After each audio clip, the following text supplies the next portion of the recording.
Méditation auditive pour oreilles artistiques. Artcast explore la création contemporaine.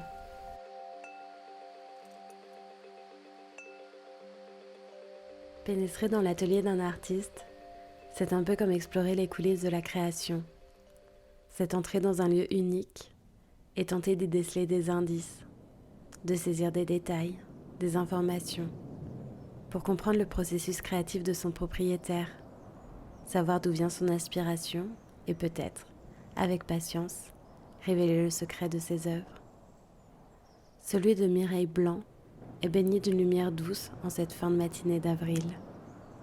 Situé à l'étage de sa maison, l'espace est agréable, les fenêtres sont ouvertes et quelques sons nous parviennent du dehors.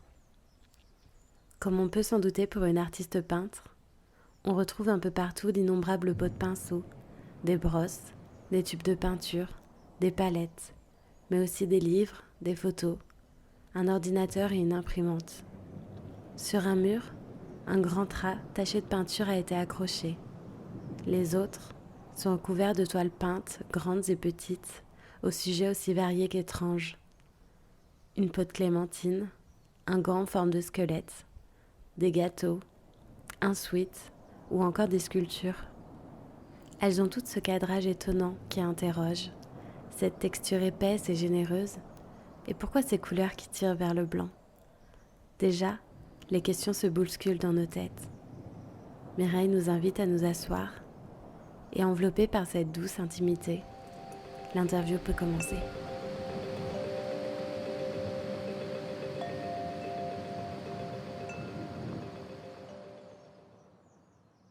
Enfant, j'ai toujours beaucoup dessiné, surtout avec mon père, petite en fait. Le dessin, c'était vraiment une activité presque quotidienne, je pense. Je dessinais beaucoup.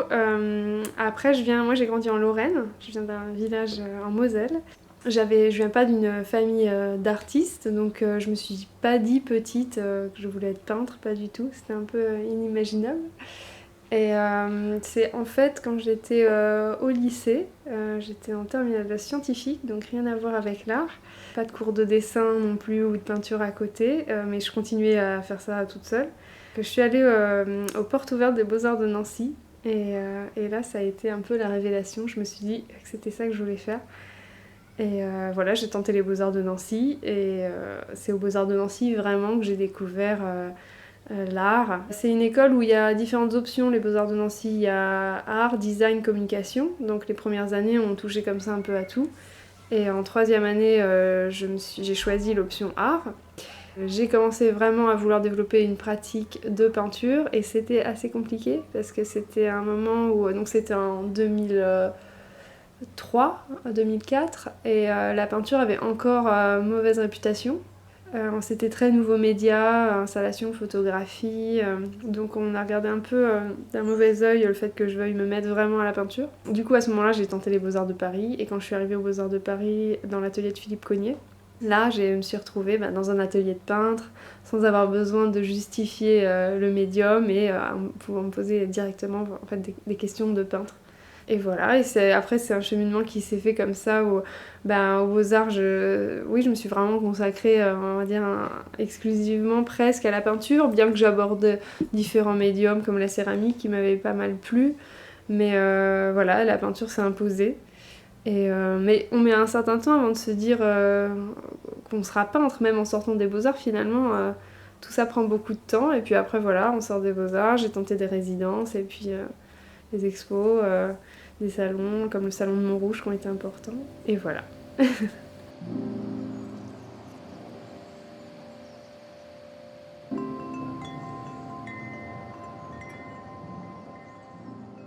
Alors quand j'étais aux Beaux-Arts de Paris, j'ai eu la chance de faire plein de voyages, ça c'était extraordinaire. J'ai pu aller en Égypte, au Mexique, et donc j'ai fait cet échange de 4 mois à Londres quand j'étais en 4e année, à la Slade School of Fine Arts. Et c'est vrai qu'à Londres, le rapport à la peinture, mais même à l'art, je pense c'était beaucoup plus décomplexé qu'à Paris. Il y avait moins besoin d'essayer de théoriser ou de justifier ce qu'on faisait. J'ai senti beaucoup de liberté. Et puis la découverte de la scène artistique à Londres était hyper stimulante. Et c'est vrai que là-bas, je me suis sentie plus libre, donc j'ai poussé un peu loin certaines expérimentations que j'avais amorcées à Paris. Et en revenant à Paris, c'est vrai qu'il y a, voilà, j'ai libéré certaines choses, je pense, dans la pratique. J'en ai assumé d'autres, et c'est vrai que ça a été un moment un petit peu oui, important ou charnière dans ma pratique. Oui. Notamment, par exemple, le fait de choisir de travailler en petit format au retour de Londres. Alors que c'est vrai que quand on arrive aux Beaux-Arts de Paris, on a des ateliers immenses, tout le monde se met à faire des très grands formats, c'est comme une évidence comme ça, et le fait de ma pratique à Londres, au niveau de la matière, elle s'est densifiée, et en même temps que la touche s'épaississait, le format se rétrécissait, et en revenant, en poursuivant ma 4e année aux Beaux-Arts, j'ai comme ça abordé le petit format.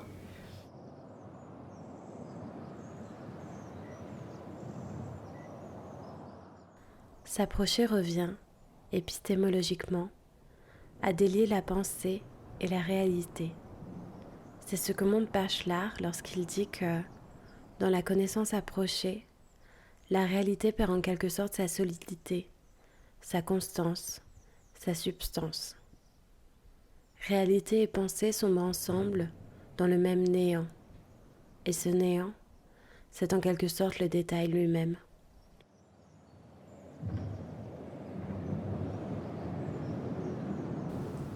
Dès que j'ai commencé la peinture, j'ai tout de suite travaillé d'après photographie, des photos de famille. Et au départ, il y avait toujours la figure humaine qui était présente, déjà dans des formes d'ambiguïté, dans des attitudes étranges. Mais voilà, j'ai toujours travaillé d'après photo. Et donc aujourd'hui, c'est encore le cas. Et la photographie, évidemment, j'ai besoin de passer par ce moment-là, ce filtre-là, en fait. Il y a différents horizons par rapport aux images sources, je les appelle comme ça, les images d'après lesquelles je vais peindre.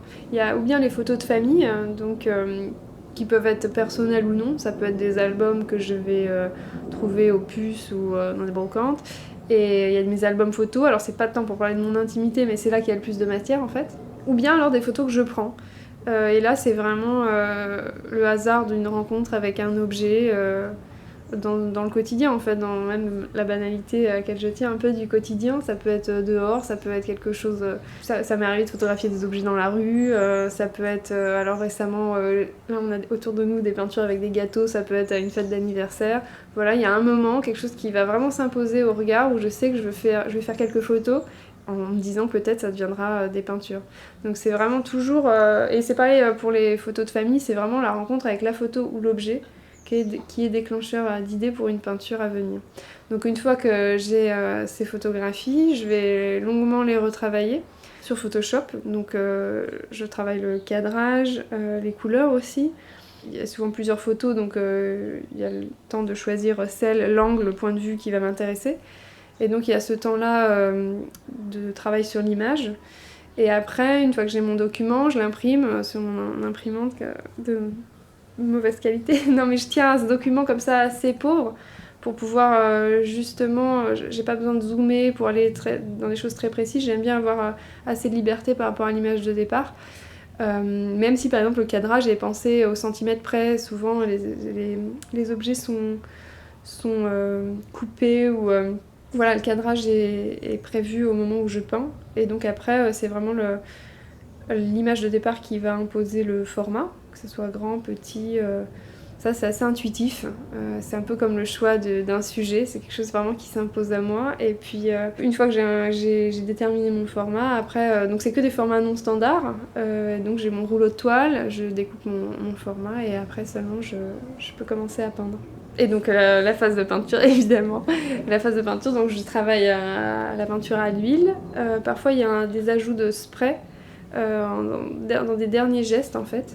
Parce que donc ce qui m'intéresse, c'est de travailler d'après un document photographique, dans le sens où enfin, c'est pas toujours évident dans les peintures, mais il y a cette idée de retravailler d'après un document, donc de rendre visible tous les filtres qui adviennent sur ces documents. En fait, quand j'imprime mes photos, elles décantent un petit peu comme ça à l'atelier, elles prennent des tâches, je les retravaille au scotch, je recadre des choses, je les manipule un petit peu, et j'aime bien que tout ça soit présent au moment de la peinture. Donc ça...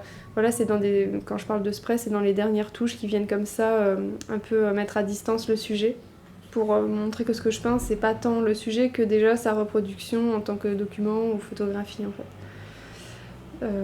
voilà. Et donc le temps de peinture est assez dense et restreint parce que je peins en une seule couche. Et donc pour les petits formats, c'est quelques heures et les grands, quelques jours. Mais en fait, j'y reviens pas après, en fait. C'est travailler...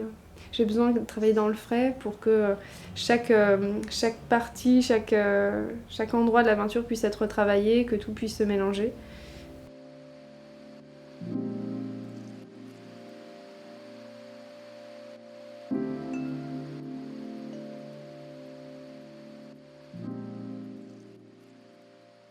Alors récemment, dans le cadre d'expos personnelles, c'était au Frac Auvergne la première fois, et puis récemment à la galerie Ansar Benichou, j'ai exposé aussi des photos qui sont des photos à part entière, qui ne deviendront pas des peintures et qui ne sont pas donc des images sources.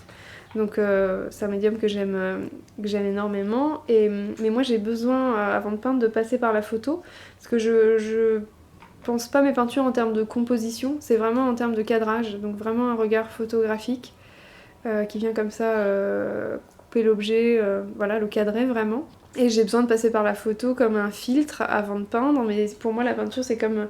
Il y a une dimension physique, de matériel, enfin il y a la matérialité de l'huile qui est hyper importante, c'est pour ça que je peins avec beaucoup de matière. J'ai besoin qu'on sente vraiment la présence de la peinture, les coups de pinceau. J'aime bien parler de dimension haptique, comme si le regard pouvait toucher, donc avoir cette épaisseur de l'huile, ça m'intéresse vraiment, et de pas avoir justement le côté très lisse de la photo. Donc la photo dans ma démarche quand je peins, c'est vraiment un moment, un filtre par rapport à l'objet, une manière de le mettre à distance aussi, dont j'ai besoin avant d'aborder la peinture en fait. Je pourrais pas peindre directement parce que il faudrait figer une sorte d'instantané de moment qui est pas possible quand ça arrive, quand ça advient. Donc il y a vraiment cette idée du hasard qu'on capte en photo.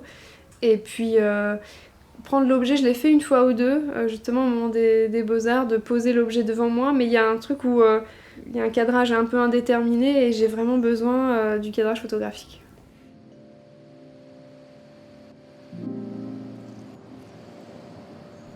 Le détail, dit-il encore, échappe à la catégorie. Il correspond à un jeu des perturbations de la matière sous la forme. Dans le détail, les déterminations oscillent, car il apporte sa richesse, mais aussi son incertitude. Avec les déterminations délicates, interviennent les perturbations foncièrement irrationnelles.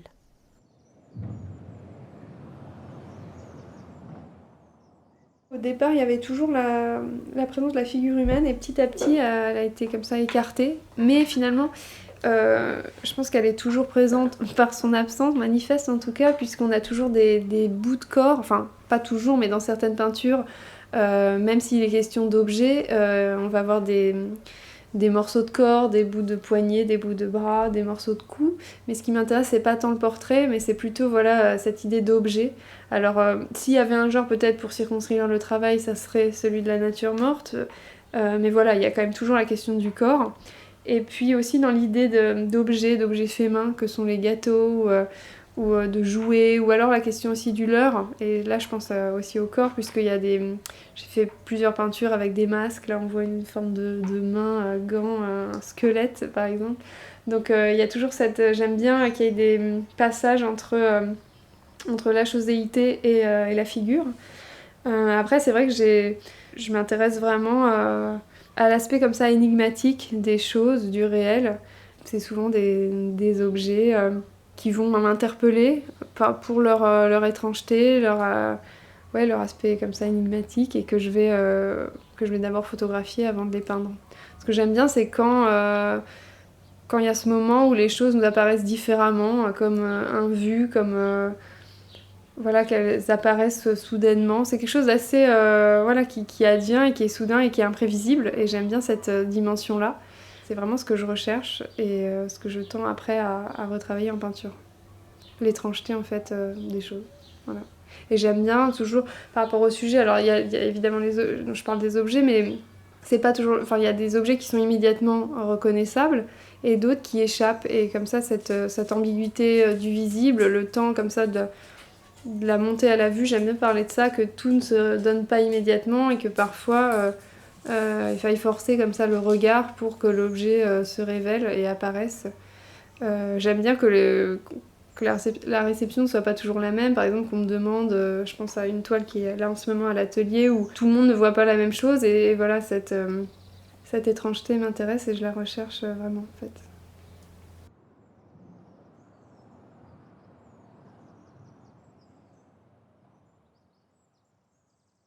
Et par rapport aux objets et la manière dont ils sont cadrés, je voulais aussi parler du détail, parce que s'il y a parfois ces choses qui échappent, c'est aussi parce qu'elles sont cadrées de très près.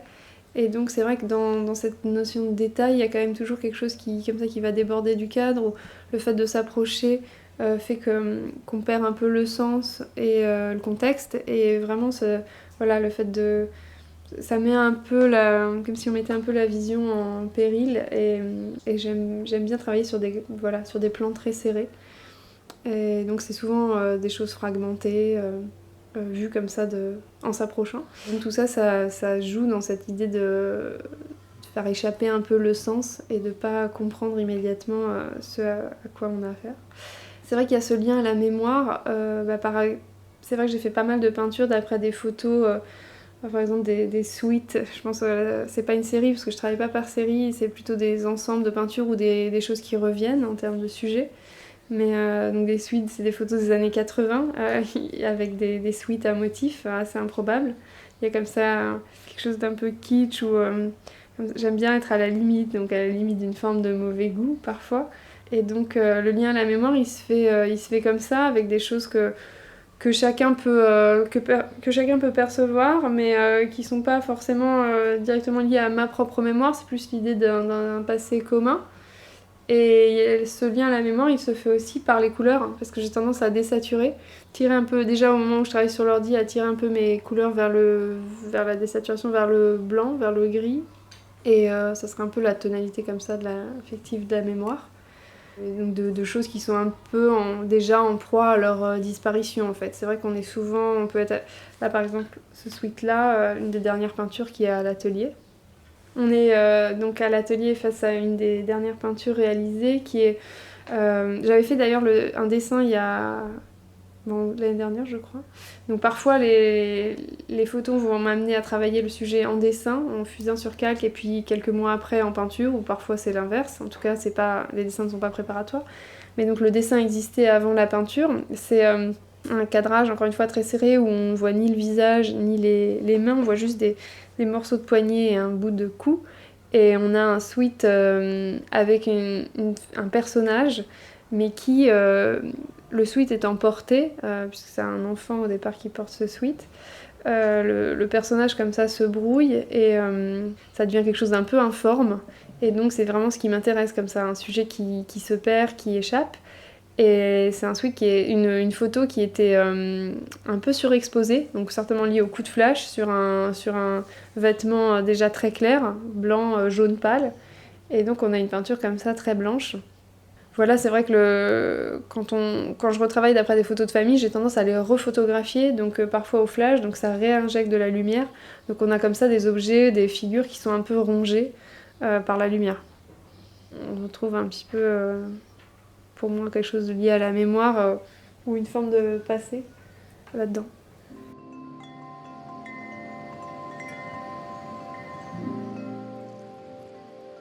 S'approcher revient à mettre la vision en obstacle. Le proche fait le jeu de quelque chose comme un aveuglement dans l'ordre même de la visibilité. Le regard approché ne sait pas faire la différence, donc le sens. Il tend à s'épuiser en sa fascination même, comme un contact aveugle. J'ai vraiment une démarche d'atelier. C'est même drôle parce que certaines peintures, je peux les faire et en me disant bon, je fais ça à la limite pour moi et celle-là, elle sera pas forcément intéressante. Et c'est ces toiles-là qui vont au final être les plus fortes. D'autres où je me dis ah, ça va faire une très bonne peinture et où finalement là, c'est moins bien. Donc c'est difficile de dire... Je travaille pas par série ni par sujet. Donc il n'y a pas... Il n'y a pas un moment où j'ai fait par exemple l'ensemble des peintures avec les suites, où je vais faire un ensemble de peintures de gâteaux. C'est vraiment toujours le hasard voilà, d'un sujet qui apparaît, qui s'impose, et des récurrences de sujets. Après, je pense que voilà, quand on est artiste, j'ai l'impression que voilà, on tourne tout le temps autour d'une ou plusieurs mêmes petites idées. Donc il n'y a pas eu de rupture dans ma pratique non plus, même depuis 10 ans maintenant. J'étais d'ailleurs contente quand j'avais fait l'exposition au Frac Auvergne, on avait réuni 70 peintures et dessins, et dans les mêmes salles pouvaient coexister des peintures qui ont 10 ans d'écart, donc autour parfois de mêmes sujets qui revenaient, d'après les mêmes images sources de départ, mais vues différemment. Il y a des évolutions, il y a évidemment un cheminement, mais il n'y a pas de rupture de moment où là c'est tel moment où je vais faire telle pièce. Non, c'est. Par contre, il faut qu'il y ait pour chaque. Mais ça vaut pour chaque peinture, il faut quand même qu'il y ait une nécessité à peindre. Et il faut vraiment qu'il y ait quelque chose de très fort. Sinon c'est compliqué de venir à l'atelier et de peindre. Donc il faut vraiment qu'il y ait quelque chose de très fort qui vient en amont de chaque peinture en fait. C'est pour ça que quand j'ai cette phase sur mon ordinateur où je vais sélectionner pas mal d'images, j'ai tout un inventaire de dossiers, d'images sources, de choses comme ça sur mon ordinateur. Donc quand je vais sélectionner, je sais pas, une dizaine de photos, elles vont vivre un peu à l'atelier. Au final, il y en a que quelques-unes qui deviennent des peintures. Donc j'ai beau peindre vite, je fais pas non plus 100 peintures par an parce que voilà, il faut je peux pas tout peindre et il faut qu'il y ait quelque chose de l'ordre de la nécessité qui vient pour chaque peinture. Donc il n'y en a pas plus importantes que d'autres, ni de moins importantes. Voilà. Je jette quasiment jamais en fait. Je sais que j'ai des amis qui vont faire beaucoup et qui en éliminent pas mal. C'est une manière de travailler aussi. Moi, comme il y a un long temps comme ça, de maturation, je sais pas, non, de gestation de l'image, quand je sais que je fais une peinture, en général, après il y en a de plus ou moins bien, hein, je dis pas, mais en tout cas, je jette pas après, je jette pas de peinture.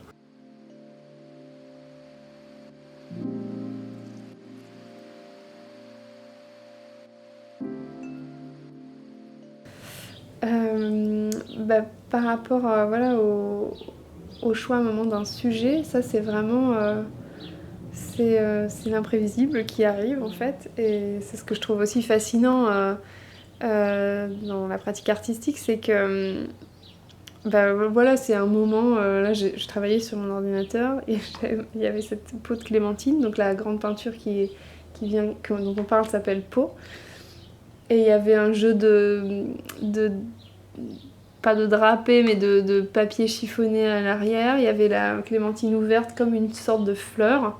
Il faisait nuit, et donc il y avait une lumière très spéciale. Donc j'ai juste fait une photo. Je fais souvent des photos avec mon téléphone. Hein, c'est pas, il y a pas besoin. Je prends pas mon appareil photo, par exemple, c'est juste le téléphone. Et puis je l'ai faite au flash. Et voilà, je savais que j'avais envie de peindre ça comme une sorte de fleur ouverte, avec ce bout d'ordinateur derrière qui capte la lumière d'une manière très spéciale. Et il n'y a pas grand chose, on en voit juste un coin, mais qui finalement dit beaucoup de choses.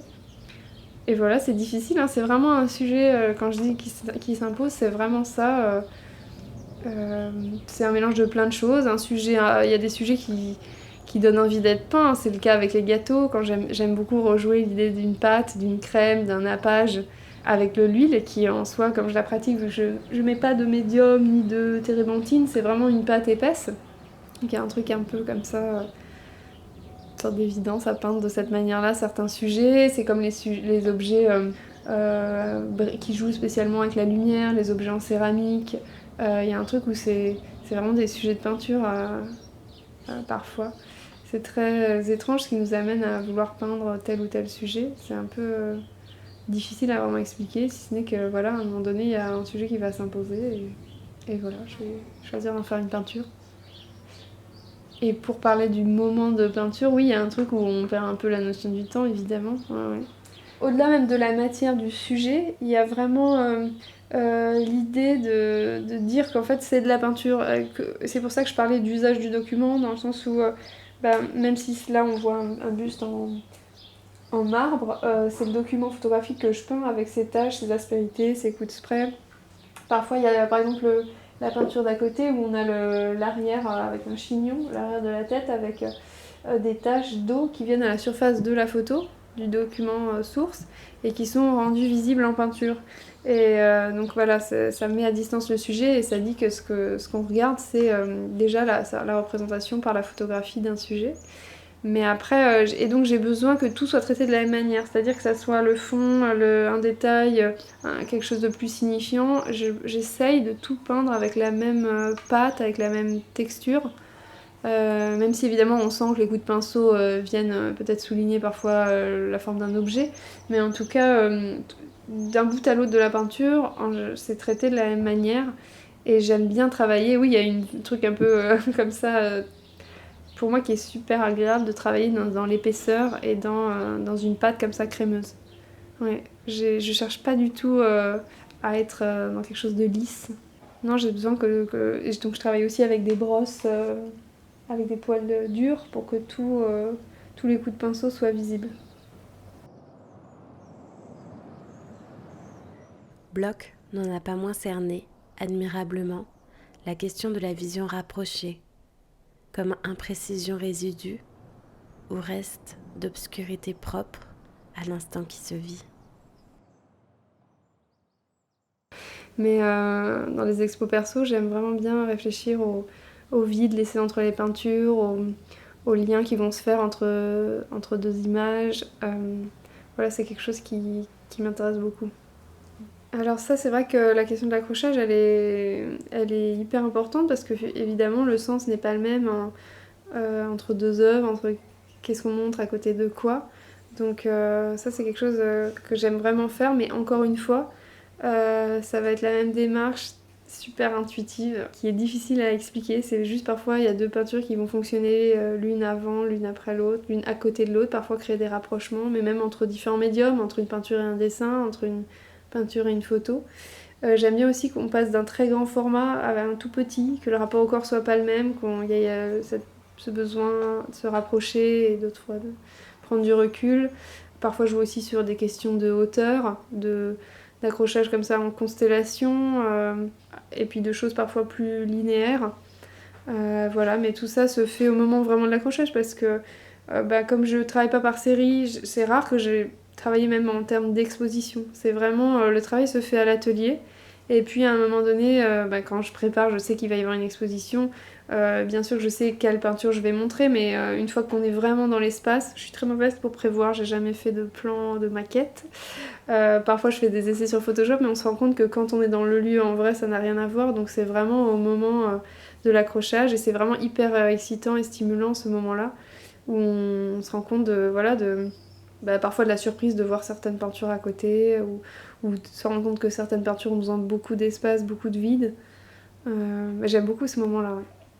Je me souviens d'une exposition où j'avais présenté une peinture qui s'appelle Coussin et qui est un coussin en canevas d'un chat, mais je l'avais peinte comme un coussin qui était retourné sur la photographie et du coup certaines personnes voyaient immédiatement le chat et d'autres voyaient pas du tout et ça devenait juste quelque chose d'informe et de quasi abstrait. Donc j'aime bien qu'il y ait cette ambiguïté et que tout le monde ne perçoive pas la même chose. Après, et récemment, là en ce moment j'ai l'exposition enfin, ça sera plus le cas quand ça sera diffusé, mais j'ai l'exposition à Juvisy où il y a une peinture qui s'appelle, qui est un sweatshirt sur lequel il y a une sorte de figure et quand la commissaire d'exposition Morgane Prigent est venue à l'atelier, elle m'a dit mais c'est les personnages d'une série en fait, un dessin animé des années 80 qui s'appelle je sais plus quoi dans les nuages et donc c'est le personnage et je savais pas au moment de le peindre donc j'aime bien qu'il y ait même moi parfois il y a une sensation de perte de ce qui est représenté et parfois donc ça va être le regardeur qui définit finalement de manière plus précise que moi ce qui est peint et je trouve ça hyper intéressant. Même là par exemple sur cette peinture dont on parlait tout à l'heure, le sweat avec la figure, au moment où je peins je sais pas vraiment ce que je peins et donc j'aime bien comme ça cette sensation de pas savoir, de me noyer moi-même dans le document, dans l'image. Et voilà, donc après, chaque regardeur, il met un peu, enfin, il retrouve peut-être des sensations, des objets. Je sais que parfois j'ai des retours de certains collectionneurs qui suivent mon travail depuis longtemps et qui l'apprécient parce que ça peut évoquer des choses qu'ils ont déjà vues, connues. Enfin, toute réception est différente. Après, chacun de voir un peu ce qu'il peut ou ce qu'il veut. Voilà. Et j'aime bien, alors dans le cadre de visites d'atelier, j'en parle et je définis, mais j'aime bien, les titres par exemple n'évoquent pas forcément le sujet, c'est souvent un mot. C'est assez laconique, mais parfois ils vont définir un peu plus ou parfois ils vont laisser l'objet comme ça dans quelque chose d'un peu incertain. Et j'aime bien ça en fait. Donc dans les expositions, si je suis pas là et que le sujet n'émerge pas ou peine comme ça à émerger, justement qu'il y ait ce doute qui persiste, ça m'intéresse beaucoup. Si après cette interview, vous avez envie de découvrir le travail de Mireille Blanc, n'hésitez pas à vous abonner à son compte Instagram et à vous rendre sur son site internet pour découvrir ses œuvres et vous tenir au courant de son actualité. On vous partage tout dans la bio de cet épisode. Nous concernant, si vous avez un artiste à nous faire découvrir ou un avis à partager, contactez-nous sur podcast@artcast.fr. Et pour plus d'informations, suivez-nous sur les réseaux. À bientôt dans un nouvel épisode d'Artcast, un podcast signé Marine Colosse, Anna Kulikova, Mélodie Charvari et avec la musique originale de Guillaume Cabaret.